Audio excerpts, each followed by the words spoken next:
Shalom saudara, Bapak Ibu, dimanapun saudara berada, apa kabarnya semua? Senang kita bisa ketemu lagi di program Bible Study. Hari ini kita akan belajar firman Tuhan luar biasa. Seorang hakim-hakim yang bernama Gideon, Hakim-hakim 7. Kita akan belajar hari ini dapatkan sesuatu daripada Tuhan. Tapi sebelum itu, saya mau ajak kita semua untuk menyembah Tuhan. Mari kita katakan, Tuhan baik.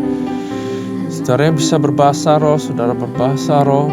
Ya rada basi kita bayar rada basi kita. Mari kita katakan yang baik buat Tuhan kita. Mari kita take our time menyembah Tuhan, untuk berdoa kepadanya. Ya rada basi kita. Rada basi. Terima kasih Tuhan, kebaikan-Mu dalam hidupku. Haleluya. Oh, haleluya.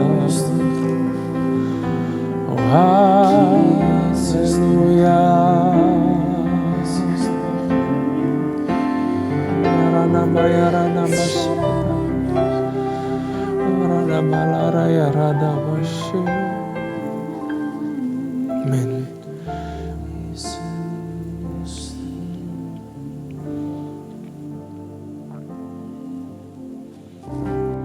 Kekuatan di hidupku, ku dapat di dalam-Mu. Kau teguhkan hatiku, tiada yang mustahil bagi-Mu. Kekuatan di hidupku, ku dapat di dalam-Mu. Kau teguhkan hatiku, tiada yang mustahil bagi-Mu. Sebab aku percaya, bukan karena melihat, namun karena firman-Mu yang selalu digenapi di hidupku. Ku percaya, bukan karena melihat, namun karena firman-Mu tiada pernah berubah.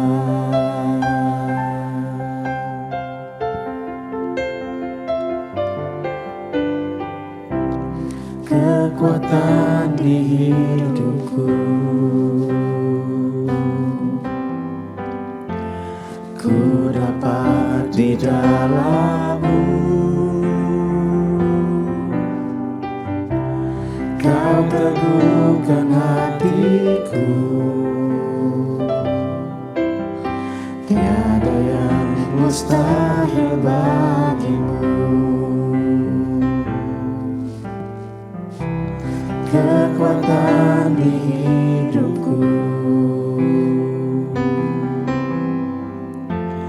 ku dapat di dalam-Mu. Kau teguhkan hatiku, tiada yang mustahil bagi-Mu. Sebab aku percaya, bukan karena melihat, namun karena firman-Mu yang selalu digenapi di hidupku. Ku percaya, bukan karena melihat, namun karena firman-Mu tiada pernah berubah. Sebab aku percaya, bukan karena melihat, namun karena firman-Mu selalu digenapi di hidupku. Ku percaya bukan karena melihat, namun karena firman-Mu tiada pernah berubah.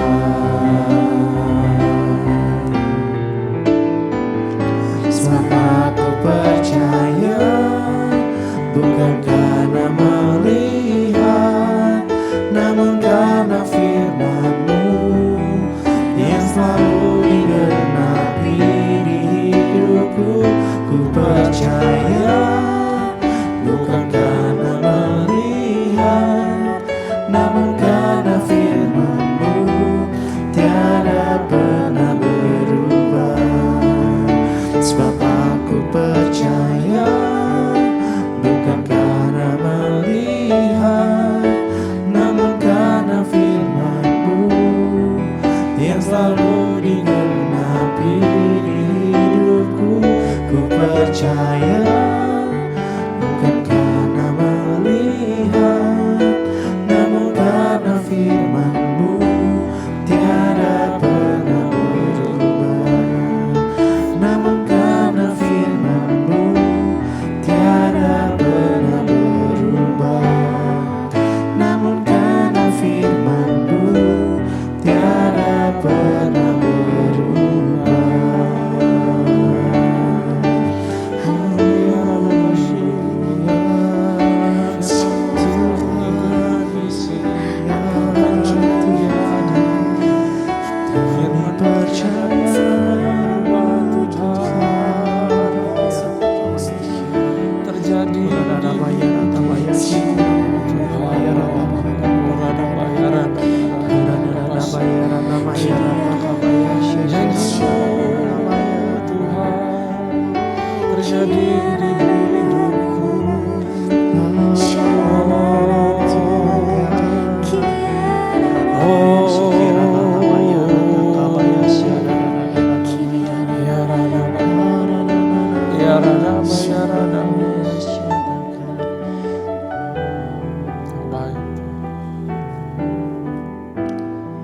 Syukur bagi Dia,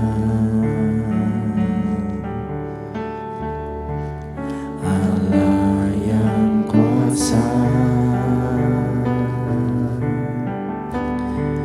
yang menjadikan segalanya.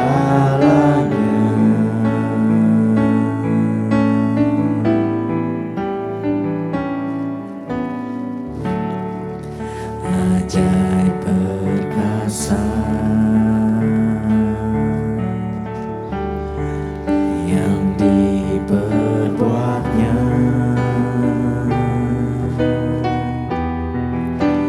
di hadapan segala bangsa.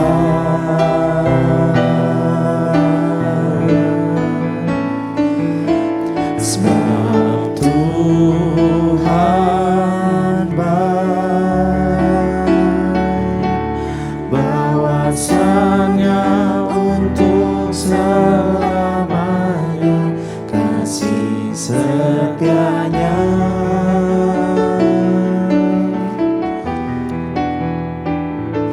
Sebab Tuhan baik, bahwasanya untuk selamanya kasih setianya. Syukur bagi Dia, Allah yang kuasa, yang menjadikan segalanya.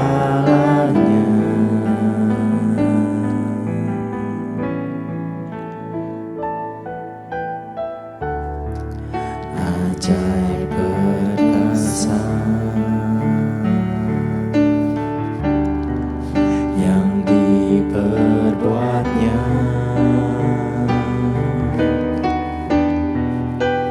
di hadapan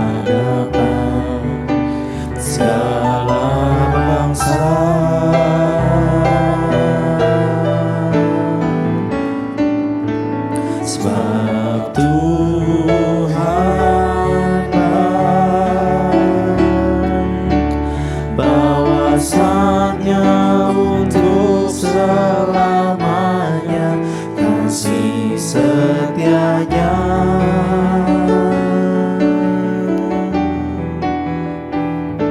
Sebab Tuhan baik, bahwasanya untuk selamanya kasih setianya.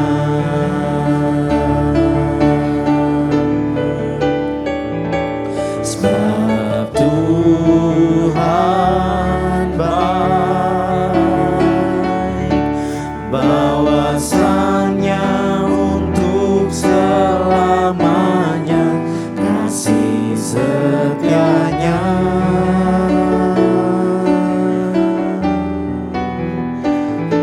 Sebab Tuhan baik,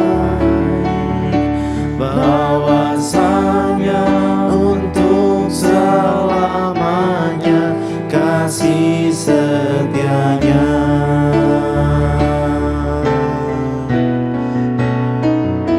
Sebab Tuhan baik, bahwasanya untuk selamanya kasih setianya.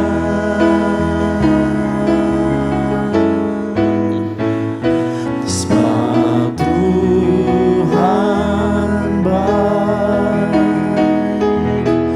bahwasanya untuk selamanya kasih setianya.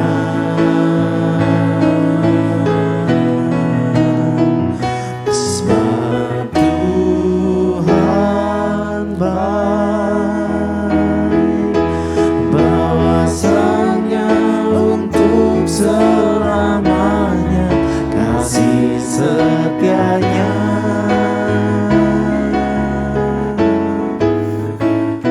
Sebab Tuhan baik, bahwasanya untuk selamanya kasih setianya.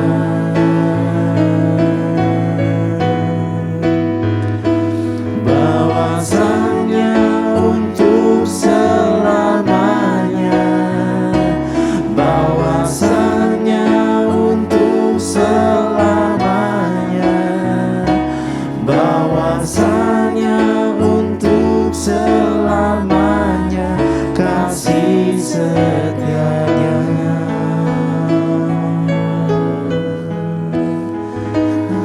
Haleluya.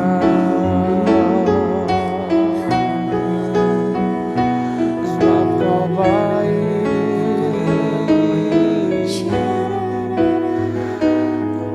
Kau yang baik Tuhan. Thank you Jesus.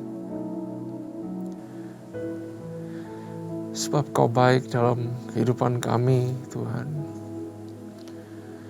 Bukan karena hebat kami, bukan karena apa yang kami lakukan, bukan karena kami melayani, bukan karena kami bisa banyak hal, tapi karena Engkau baik ya Tuhan. Sehingga kami sebagaimana kami ada sekarang. Aku bersyukur Bapa.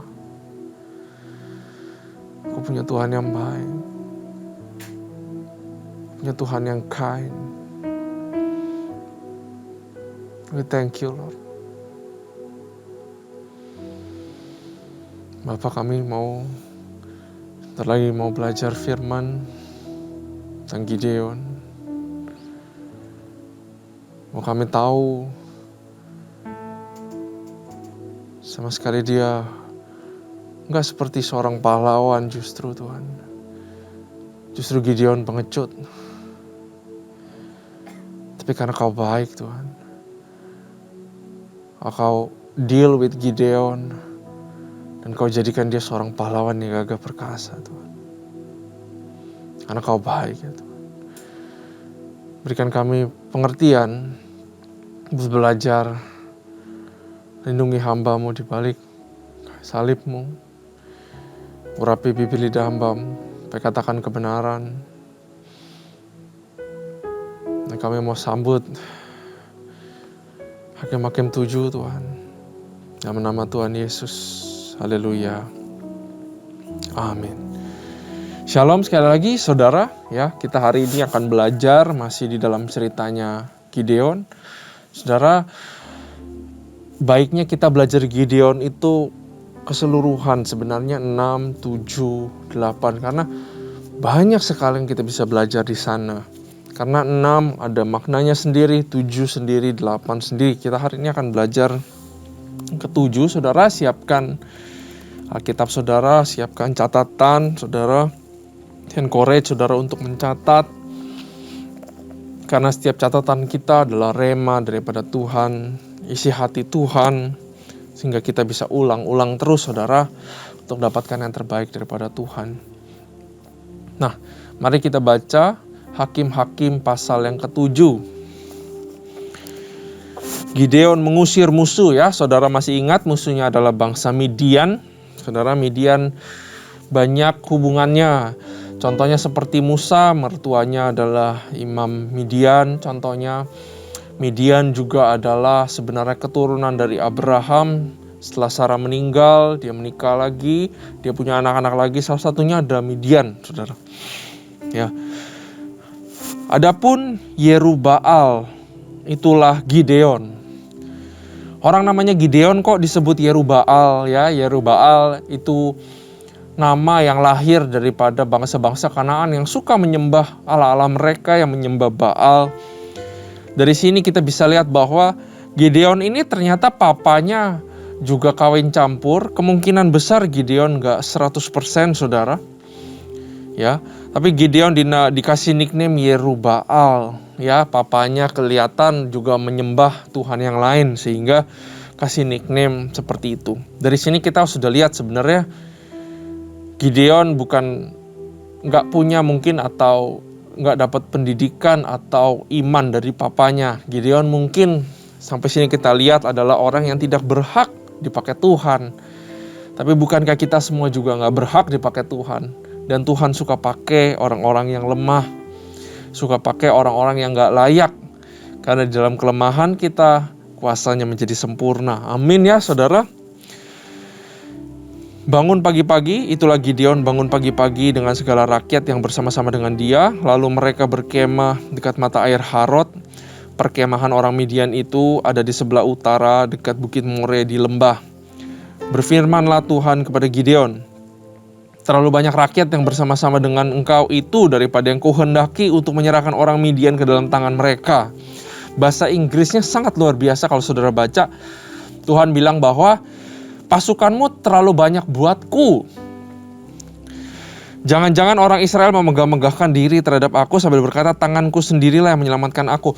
Bahasa Inggrisnya punya meaning yang sangat powerful bahwa Tuhan bilang, pasukanmu terlalu banyak Gideon buatku untuk menang. Aku gak butuh segitu banyak buat menang. Oleh karena itu lewat momen ini aku ajarin kamu Gideon, cara pilih orang yang benar-benar siap untuk perang. Ya, bangsa Israel ada 35.000. Ya, ada 35.000. Sedangkan, ada 32.000. Sedangkan bangsa Midian itu ada 135.000. Jadi saudara bisa bayangin keadaannya 32 lawan 135.000 aja gimana menangnya. Ini Tuhan masih mau pangkas, bilang ini kebanyakan. Mereka gak sadar atau kadang-kadang kita gak sadar betapa hebatnya Tuhan kita. Saudara sadar gak betapa hebatnya Tuhan kita? Dia bilang, buat menang lawan 135.000, saya gak butuh sebanyak itu. Nanti jangan-jangan karena sebanyak itu kamu siapin semua. Jangan-jangan nanti orang-orang Israel lihat bahwa mereka menang karena kekuatan sendiri. No. Tuhan dari sini udah mau kasih tahu bahwa the glory is for me. Siapa yang berperang? Dari awal Tuhan udah kasih batasan. Gideon, kamu saya pakai pada zamannya, tapi kamu jangan besar kepala. Yang perang itu aku, bukan kamu. Kalau kamu yang perang 32.000 aja nggak bisa. Kalau kamu yang perang sendiri, kamu mungkin perlu 200.000, 150.000, 200.000 mungkin. Karena kan kita tahu bangsa Israel ini nggak terlatih perang. Tapi di sini Tuhan udah bilang, peperangan ini milikku. Peperangan ini untukku. Untuk menangin perangan ini, aku nggak butuh sebanyak itu. Saudara bayangkan, sampai sini aja saudara. Kalau Tuhan ada di pihak saudara, kalau Tuhan ada di pihak saya, aduh, gak punya apa-apa pun, harusnya kita berani maju karena peperangannya itu Tuhan punya. Tapi permasalahannya selalu adalah kita di pihak Tuhan apa bukan? Itu doang saudara. Dari dulu permasalahannya puter-puter di situ terus, di situ terus, dan di situ terus. Saudara punya tantangan besar, saudara punya challenge yang besar. Pertanyaannya bukan satu, bisa apa enggak? Pertanyaannya satu, are we against God or not? Cuman itu saudara. Terlalu banyak rakyat yang bersama-sama dengan engkau. Itu daripada yang kau hendaki untuk menyerahkan orang Midian ke dalam tangan mereka. Jangan-jangan orang Israel memegang-megahkan diri terhadap aku sambil berkata, tanganku sendirilah yang menyelamatkan aku. Maka sekarang serukanlah kepada rakyat itu. Demikian. Siapa yang takut dan gentar, biarlah ia pulang, enyah dari pegunungan Gilead. Langsung sekali dibilang yang takut, jebret. Lalu pulanglah 22.000 orang dari rakyat itu dan tinggallah 10.000. 2/3 lenyap saudara. Gideon udah diberesin gambar dirinya di pasal ke-6. Orang yang selalu ragu, pengecut. Ya, takut sama orang Midian udah diberesin. Mungkin Gideon udah lumayan percaya, tapi Gideon ini masih takut saudara. Dari awal Gideon takut. Dari perang Gideon tuh pun penakut saudara. Salah kalau kita bilang seketika Tuhan memulihkan gambar di Gideon langsung jadi pahlawan gagah perkasa. No. Itu mitos. Nanti kita akan lihat di tengah-tengah Gideon itu masih takut. Tapi Tuhan suka pakai orang yang takut untuk mengalahkan yang besar saudara. Yang beriman seperti Daud dipakai Tuhan. Tapi yang gak beriman, yang takut pun bisa dipakai Tuhan saudara. Tuhan kita maha kuasa. Takut adalah permulaan daripada iman. Kalau saya boleh bilang, musuh dari iman itu bukan takut. Musuh dari iman itu melihat. Kalau ada takut, itu bagus. Kita bisa bersandar sama Tuhan. Waktu kita takut, kita bersandar sama Tuhan. Tuhan paling suka pakai orang yang kayak begini. Karena orang yang takut itu udah rasanya gak punya apa-apa. Cuman punya Tuhan, benar? Saat satu orang merasa cuman punya Tuhan dalam kehidupannya. Dan segala sesuatu sudah dicopot daripadanya. Tuhan suka sama orang-orang yang kayak gini. Ya.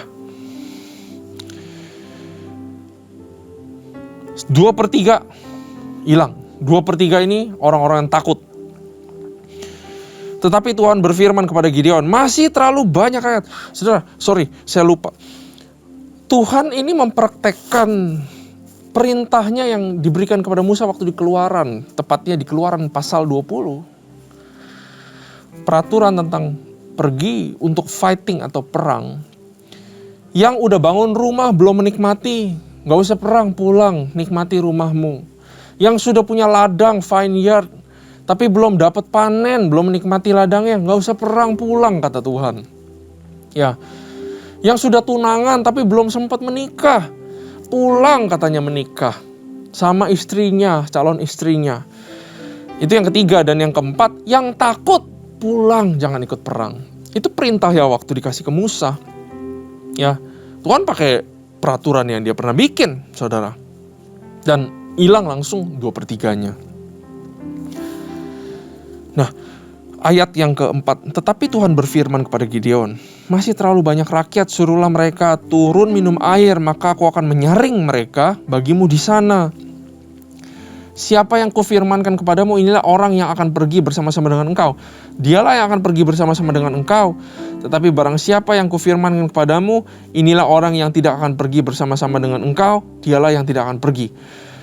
Lalu Gideon menyuruh rakyat itu turun minum air, dan berfirmanlah Tuhan kepadanya, barang siapa yang menghirup air dengan lidahnya seperti anjing menjilat, haruslah kau kumpulkan tersendiri, demikian juga orang yang berlutut untuk minum. Kalau yang kayak anjing, jadi dia nggak pakai tangan ya saudara, dia langsung mulutnya didekatkan ke air. Tapi yang berlutut sudah pasti ambil air. Ayat 6, jumlah orang yang menghirup dengan membawa tangannya ke mulut ada 300 doang saudara. Tetapi yang lain dari rakyat itu semuanya berlutut minum air. Lalu berfirmanlah Tuhan kepada Gideon, dengan ke-300 orang yang menghirup itu akan kuselamatkan kamu. Aku akan menyerahkan orang Midian ke dalam tanganmu. Tetapi yang lain dari rakyat itu semua boleh pergi masing-masing ke tempat kediamannya.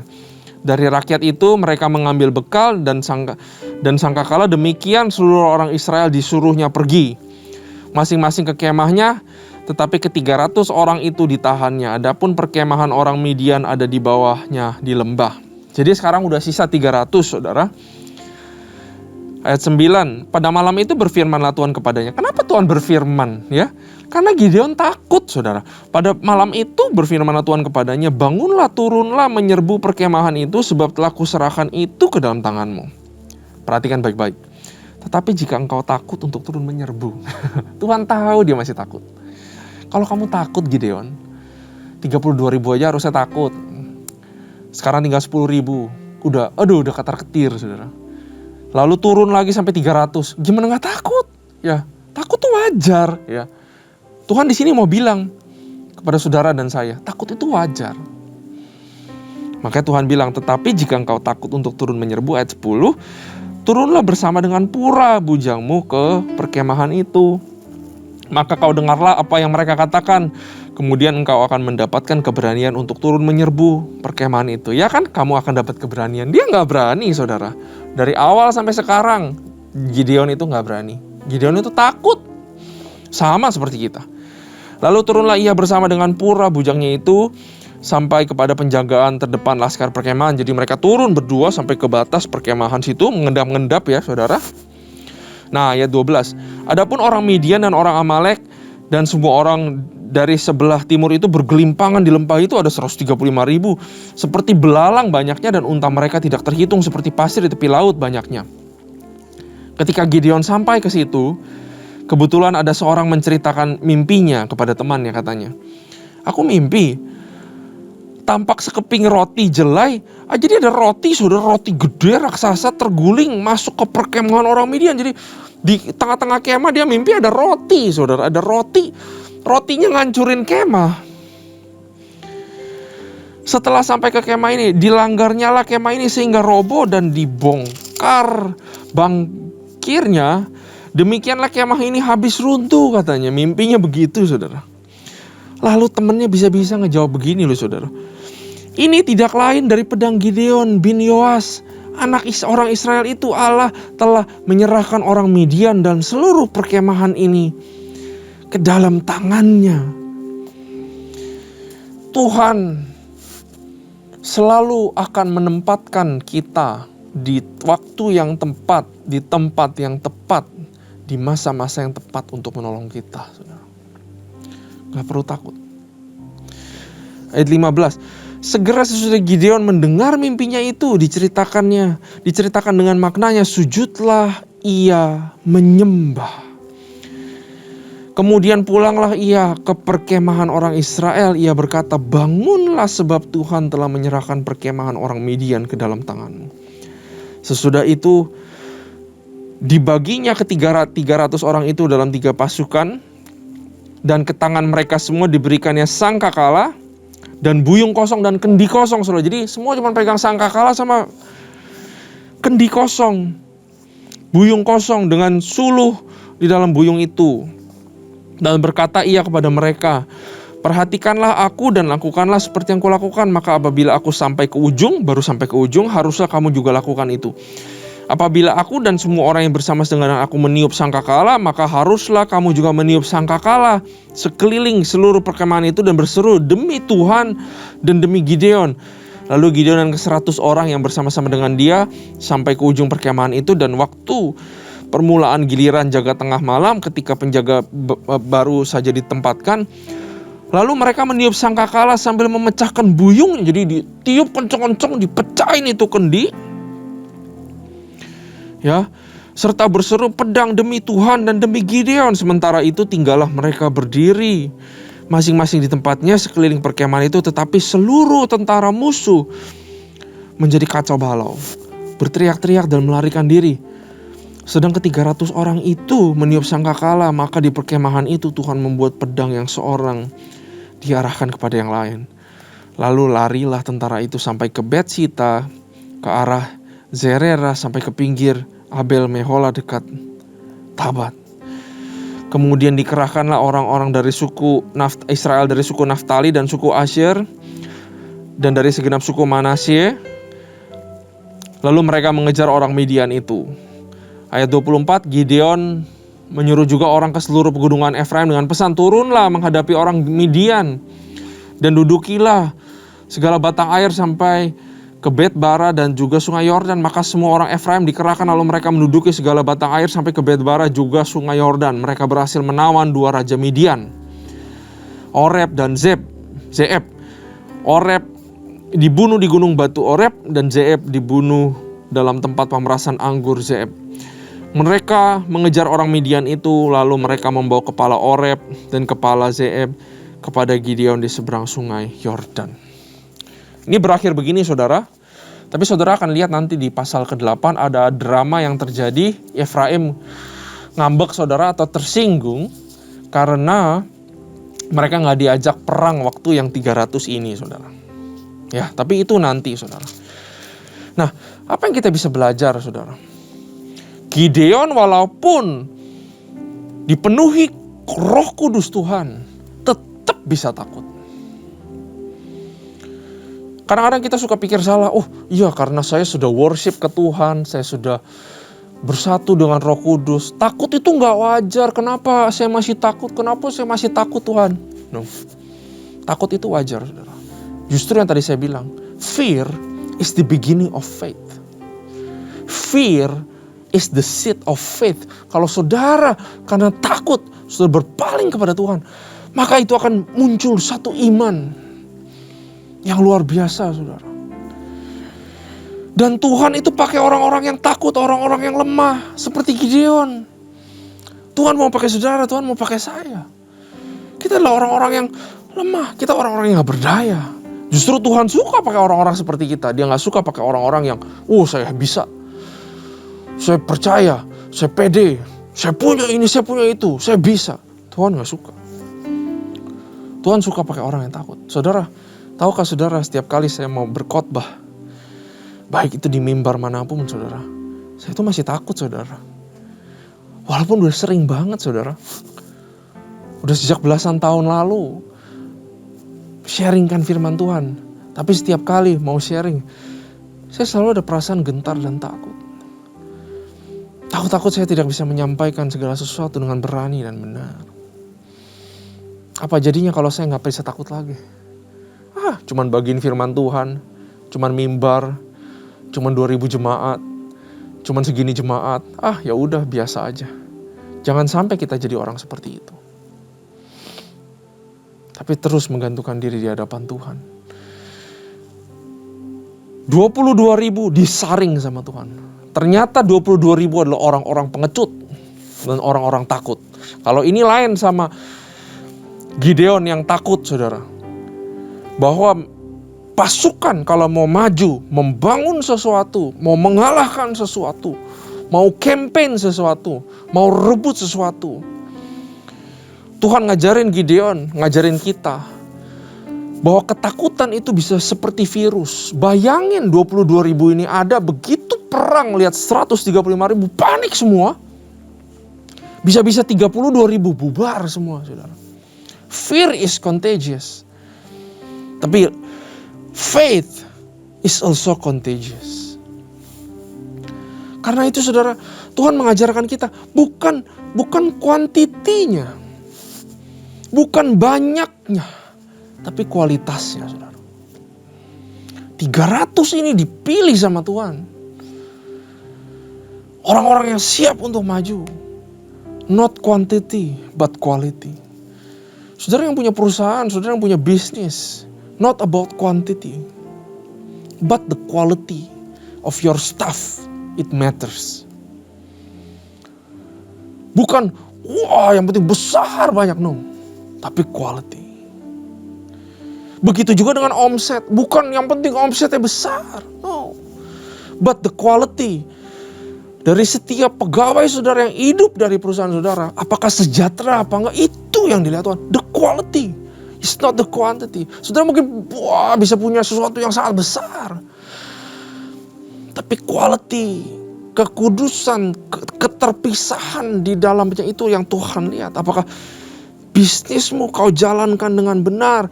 It is really a quality yang dibikin dengan fondasi yang benar, dengan jalan-jalan yang benar.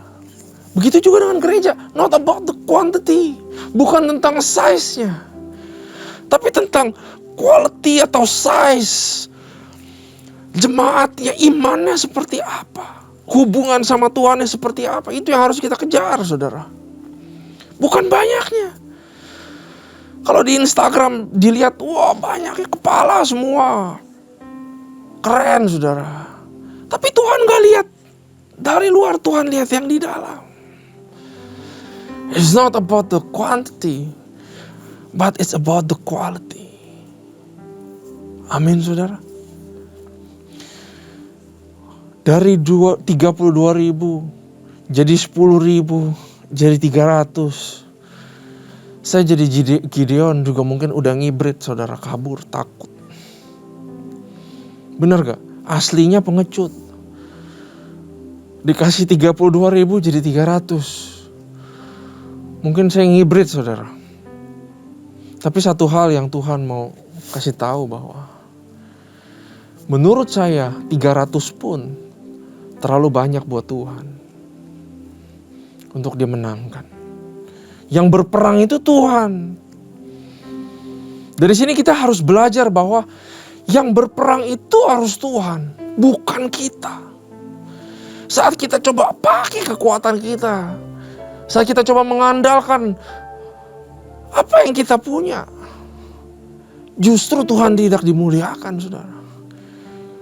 Ini kita harus belajar menyerahkan peperangan kepada Tuhan. Kalau kita menghadapi masalah saudara, Tuhan saya serahkan masalah ini kepadamu. Serahin ke dia. Dia yang berperang. Aduh, saya tadinya punya segini Tuhan, tapi sekarang tinggal segini. Bagaimana saya bisa ke sana? Bagaimana saya bisa berhasil Tuhan? Di sini kita ingat bahwa resource yang sedikit, modal yang sedikit, itu tidak bisa menghalang rencana Tuhan tergenapi. Asal peperangannya di tangan Tuhan. Itu saudara. Belajarlah untuk bangun hubungan dulu sama Tuhan, saudara. Makanya Gideon di sini, saudara kalau perhatikan, waktu dia dengar mimpi yang aneh itu, saudara, dia menyembah Tuhan. Kenapa diselipkan di tengah-tengah ini menyembah Tuhan? Tuhan pengen kita belajar bahwa saat kita menghadapi odds atau menghadapi sesuatu yang di luar kendali kita, bukan cari gimana ya kumpulin sampai 32.000, gimana ya, no. Berlututlah dan menyembah Tuhan. Jadi saudara akan rasakan saudara menjadi satu dengan Tuhan. Dan saudara akan beriman sedikit demi sedikit. Lakukan penyembahan terus di dalam peperangan. Maka saudara akan tahu bahwa God is fighting for you. Dan waktu saudara tahu betul Tuhan berperang buat saudara, maka tidak ada satupun kuasa di dunia yang bisa menghentikan pekerjaan Tuhan saudara. Amin. Luar biasa sekali Gideon. cerita ini buat kita belajar banyak, benar saudara? Karena itu tetap hubungan di atas segalanya, bukan hasil di atas segalanya. Jalan sama Tuhan, benar-benar kenali Dia Tuhan yang powerful, yang luar biasa, saudara. Amin. Terima kasih Tuhan, kami belajar banyak. You are great. 300 pun saya percaya itu terlalu sedikit, terlalu banyak buat Tuhan. Karena Kau Tuhan yang besar. Bapak ajarin kami supaya kami have a personal relationship with You. Supaya kami tetap berada di jalan-jalan-Mu Tuhan. Supaya kami tidak ditipu iblis Tuhan. Sehingga kami merasa ini peperangan kami ditinggal sendiri, masalah kami ditinggal sendiri. No. Tapi kami percaya dan sungguh percaya bahwa Kau ada buat kami Tuhan. Kau sudah mati buat kami. Dan peperangan-peperangan yang ada kami mau serahkan kepada tangan-Mu. Anak cucu kami, keluarga kami, finansial kami, karir kami, pelayanan kami. Kami serahkan semua pada tangan-Mu Tuhan. Kami minta Kau berperang buat kami. Dan kami akan lihat kebesaran-Mu, kemenangan terjadi. Dan biar kami yang lemah tetap beriman. Sehingga kuasa-Mu menjadi nyata dalam kehidupan kami. Dan kami akan lihat kemenangan dan seluruh kemuliaan hanya untuk Engkau. Terima kasih Tuhan. Terima kasih Bapa. Hanya di dalam nama Tuhan Yesus. Haleluya. Amin.